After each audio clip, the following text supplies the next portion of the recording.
Hello and welcome back to another episode of the DIYguy.net.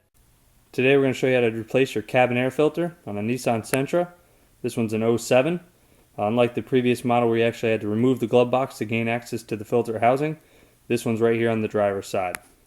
Alright, to start, we'll grab a drop light. We'll push the driver's seat all the way back to give us as much room as possible. Alright, once we have the driver's seat pushed back, we're going to want to remove this panel right here. There's two little push pins or clips right here and here, and there's a little slide in the back. So we're going to need to pull it out towards us and then push it to the back of the car. Once we get that panel, slide it out of the way. So now that we have that cover removed, the actual filter opening is right there, or the cover, that we need to remove next to actually remove the filter. I'll move the camera so you can get a better angle and see how we take it apart. Alright, so if you look all the way in where the gas pedal meets the floor, right here is our filter cover. Right here is a little clip. Just push straight down on it.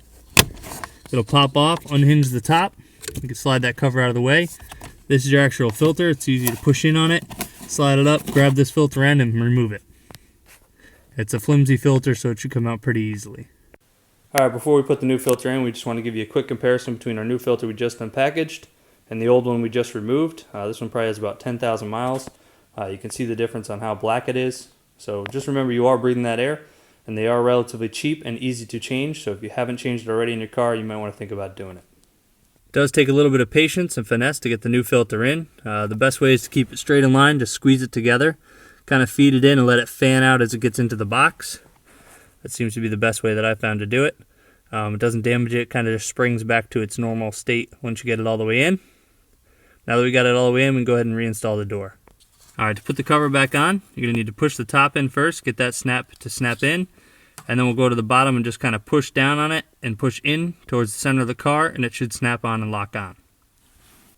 Alright, before we install this cover here, we'll go ahead and turn the key to the on position, put the blower motor on high.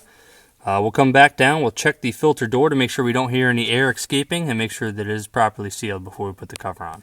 Alright, now that we checked and made sure there are no leaks around that filter cover door, we'll go ahead and reinstall that kick plate. There's a little tab right here, which is going to slide into that right there, and then we'll just push the two push pins and snap it back together.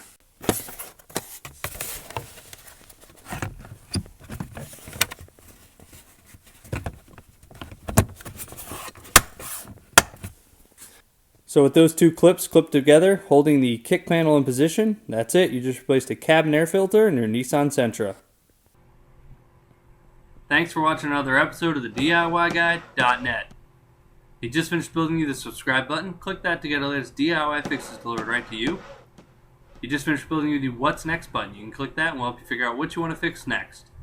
You can also click the link in the description, which takes you to our website for a full write-up.